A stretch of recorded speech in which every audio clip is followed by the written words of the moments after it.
Road రవాణా శాఖ మంత్రి మిత్రుడు పొన్నం ప్రభాకర్ గారిని, చీఫ్ సెక్రటరీ గారిని, బాలకృష్ణారెడ్డి గారిని, విద్యాశాఖ అధికారులను అందరినీ ఆహ్వానించి ఈ కార్యక్రమంలో గతంలో ఈ విద్యా సంస్థలో సేవలు అందించి ఉమ్మడి రాష్ట్రంలో విద్యా వ్యాప్తికి ఉపయోగపడిన ప్రొఫెసర్లను, మాజీ వైస్ ఛాన్సలర్లను అందరినీ ఆహ్వానించి ఇంత మంచి కార్యక్రమాన్ని ఏర్పాటు చేసినందుకు Ambedkar open university vice chancellor మిత్రుడు గంటా చక్రపాణి గారిని పూర్తిగా నేను అభినందిస్తున్నా. ఈరోజు డాక్టర్ బాబాసాహెబ్ అంబేద్కర్ గారు మనకు రాజ్యాంగాన్ని అందించి 75 వసంతాలు పూర్తి చేసుకొని 76వ గణతంత్ర దినోత్సవం జరుపుకుంటున్న సందర్భంలో ఈరోజు మళ్ళీ రాజ్యాంగాన్ని పరిరక్షించుకోవాలన్న చర్చ జరగడం దురదృష్టకరం. దేశ స్థాయిలో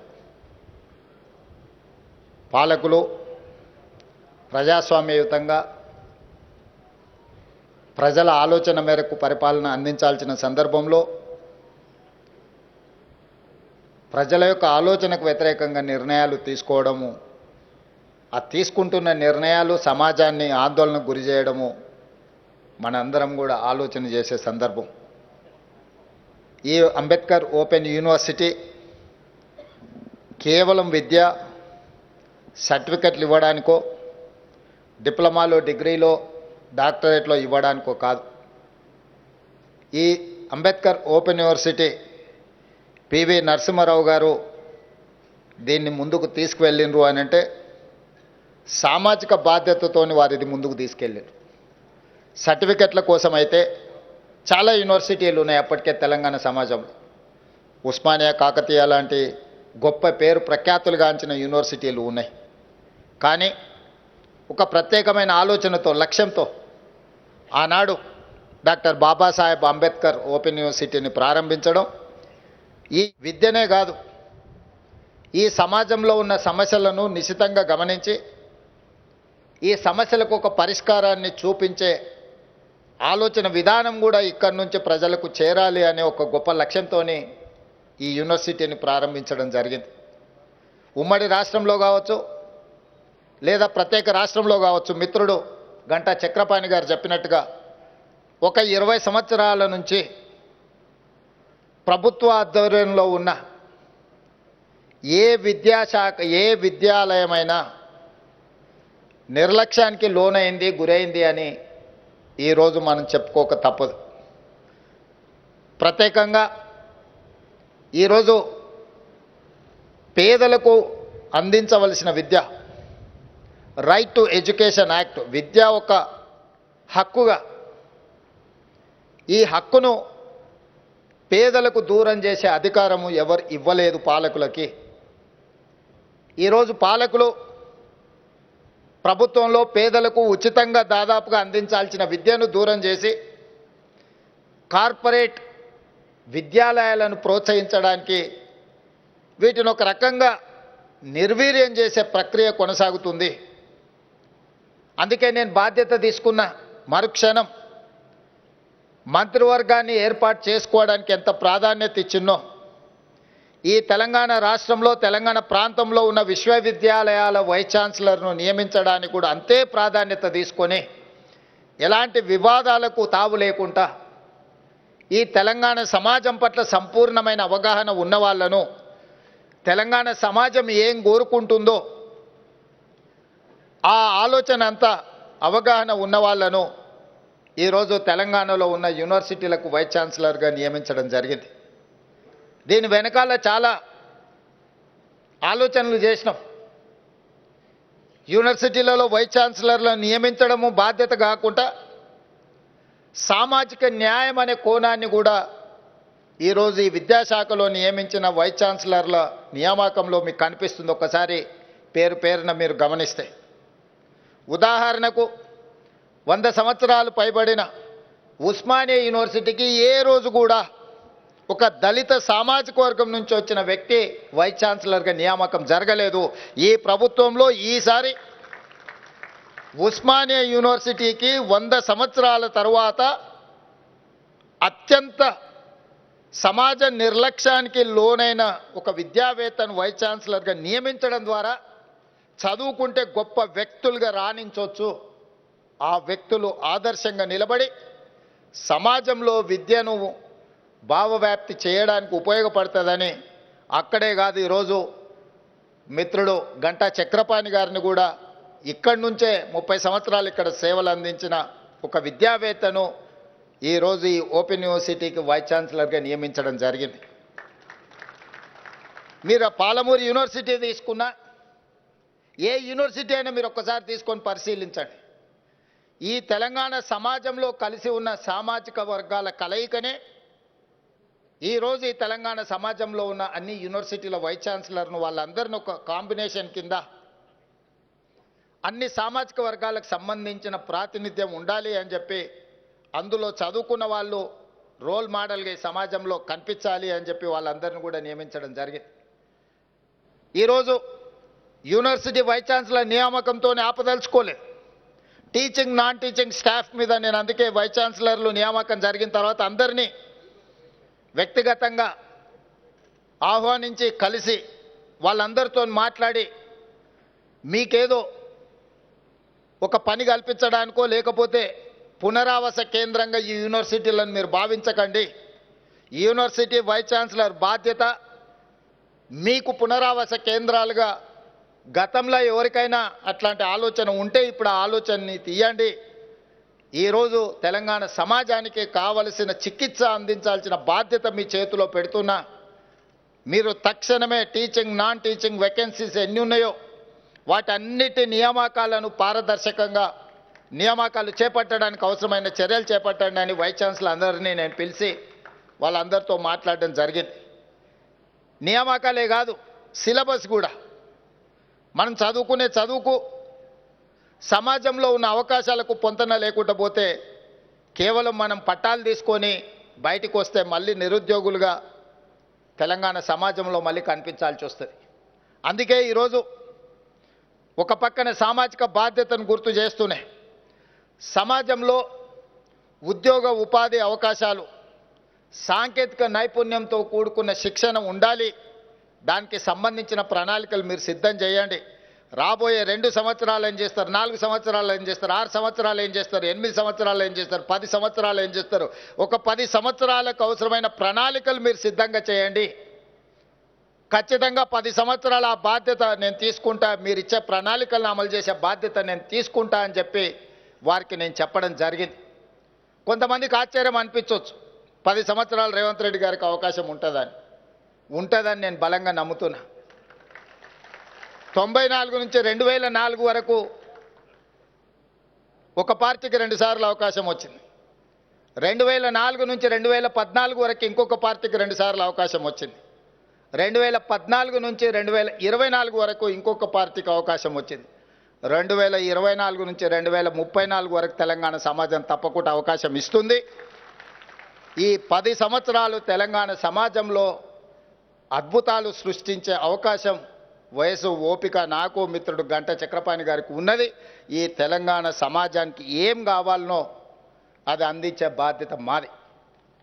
ఎక్కడ కూడా ఇందులో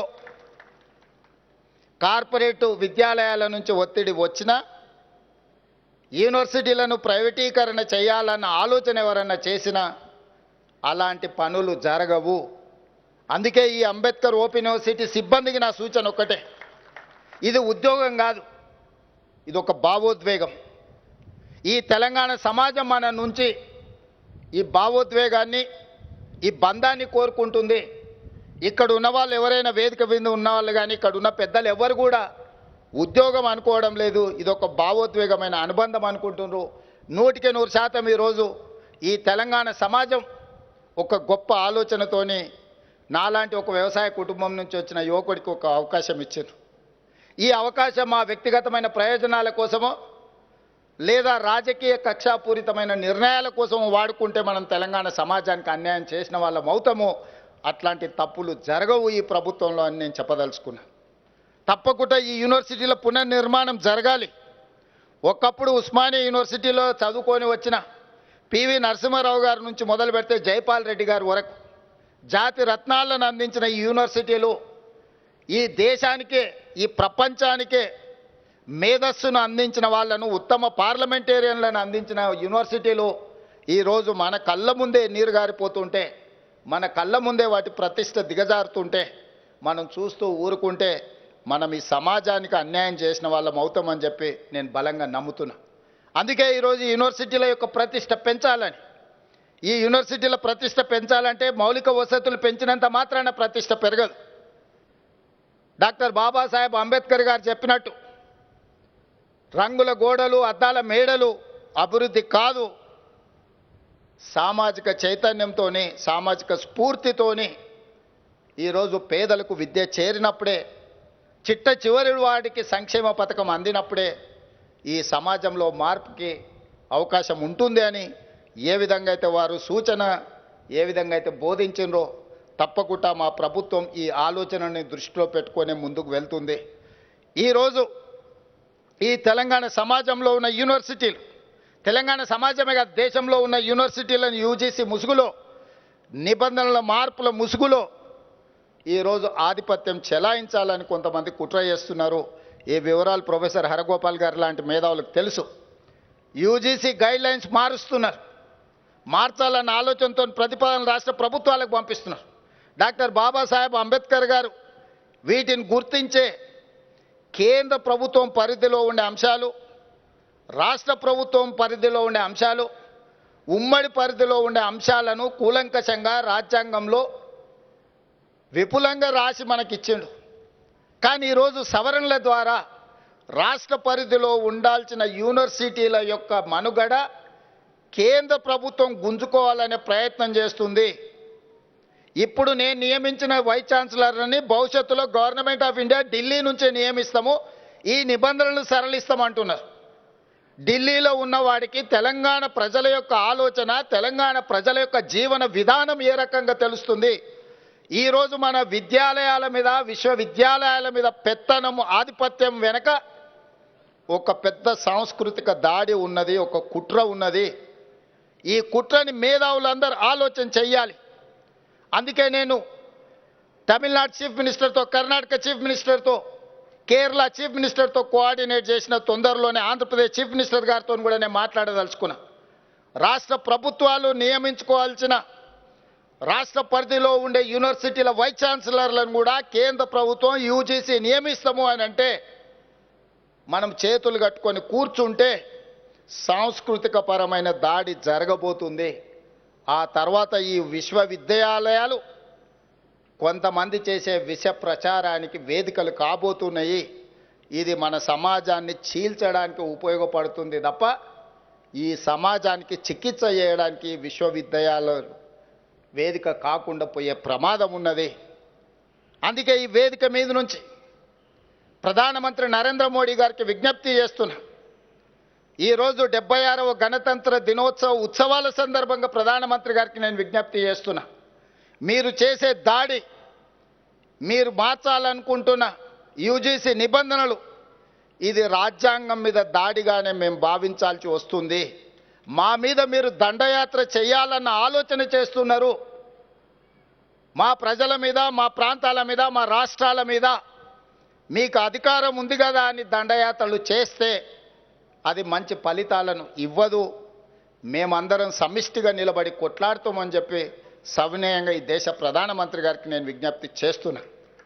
ఇది మంచిది కాదు రాజ్యాంగ స్ఫూర్తికి. మీరు కాదు, భవిష్యత్తులో రాబోయే ప్రధానమంత్రులు ఇంకా విపరీతమైన ధోరణితో, ఆలోచనతో వచ్చినప్పుడు డాక్టర్ బాబాసాహెబ్ అంబేద్కర్ గారు ఏ స్ఫూర్తితో ఈ రాజ్యాంగాన్ని ఇచ్చిండో ఆ రాజ్యాంగం మనుగడ సాధిస్తుందా? ఈ విధానం మంచిదా? ఆనాడు వారు రచించినప్పుడే అన్ని రకాల ఆలోచనలు చేసి కేంద్ర ప్రభుత్వం ఏం చేయాలి, రాష్ట్ర ప్రభుత్వం ఏం చేయాలి, రాష్ట్ర కేంద్ర ప్రభుత్వాలు కలిసి ఏమి చేయాలని ఉమ్మడి జాబితాతో సహా ఎవరికి వాళ్ళకు వాళ్ళ యొక్క బాధ్యత విడమర్చి మనకు మన బాధ్యతలను ఇచ్చాడు.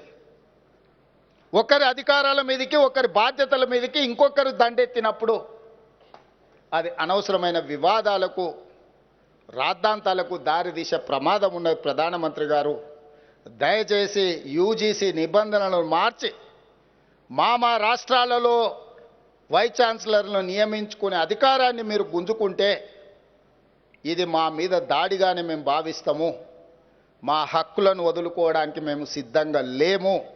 మేము నమ్మిన సిద్ధాంతాన్ని వదులుకోవడానికి కూడా మేము సిద్ధంగా లేము. మేము నమ్ముతున్న సిద్ధాంతం ఏందో మీకు తెలుసు. ఈరోజు డాక్టర్ బాబాసాహెబ్ అంబేద్కర్ గారు అందించిన రాజ్యాంగాన్ని తూచా తప్పకుండా స్ఫూర్తిని అమలు చేయాలన్న సిద్ధాంతం మాది. దాన్ని సమూలంగా మార్చాలి, ఉన్న రిజర్వేషన్ల విధానాలను రద్దు చేయాలన్న ఆలోచన మీకు ఏమైనా ఉంటే తక్షణమే యూజీసీ నిబంధనలు ఉపసంహరించుకోండి. ఇవి చర్చకు పెట్టినా కూడా మంచిది కాదు. ఇక్కడ చాలామంది అంబేద్కర్ ఓపెన్ యూనివర్సిటీ సిబ్బంది ఉన్నారు. యూజీసీ ఈరోజు కొత్త గైడ్లైన్స్ను రాష్ట్రాలకు పంపించింది. ఆ గైడ్లైన్స్ ప్రకారం వైస్ ఛాన్సలర్ల నియామకం భవిష్యత్తులో మన చేతిలో ఉండదు. ఆ గైడ్లైన్స్కి నా ఆమోదం జరిగితే ఇదే చిట్ట చివరి రాష్ట్ర ప్రభుత్వం నియమించుకున్న వైస్ ఛాన్సలర్లుగా గంటా చక్రపాణి గారు, బాలకృష్ణారెడ్డి గారు, లేకపోతే ఇక్కడ ప్రొఫెసర్ పురుషోత్తం గారు, వీళ్ళందరూ చివరిగా రాష్ట్ర ప్రభుత్వాలు నియమించుకున్న విద్యావేత్తలు అవుతారు. ఇది ఖచ్చితంగా విద్య మీదనే కాదు, మన మీద ఆధిపత్యాన్ని చెలాయించడానికి కుట్ర జరుగుతుందని మీరందరూ అర్థం చేసుకోండి. అవసరం అనుకుంటే నిరసన తెలిపే కార్యక్రమాలకు కూడా మనం సిద్ధం కావాల్సిన అవసరం ఉన్నది. మన యూనివర్సిటీలు ఈ తెలంగాణ ప్రజల యొక్క ఆలోచన విధానానికి, తెలంగాణ సమాజానికి పట్టిన లేదా తెలంగాణ సమాజం ఎదుర్కొంటున్న సమస్యల మీద విద్యార్థులు చదువుకుంటూనే చైతన్యంతో పోరాటం చేసిండ్రు. అది ఆనాటి మొదటి తెలంగాణ ఉద్యమం కావచ్చు 69, లేదా మళ్ళీ తెలంగాణ ఉద్యమం కావచ్చు. యూనివర్సిటీలే వేదికలుగా విద్యార్థులే కథానాయకులే ముందుకు నడిస్తే ఈరోజు తెలంగాణ రాష్ట్రాన్ని మనం సాధించుకున్నాం. ఇది నిజం.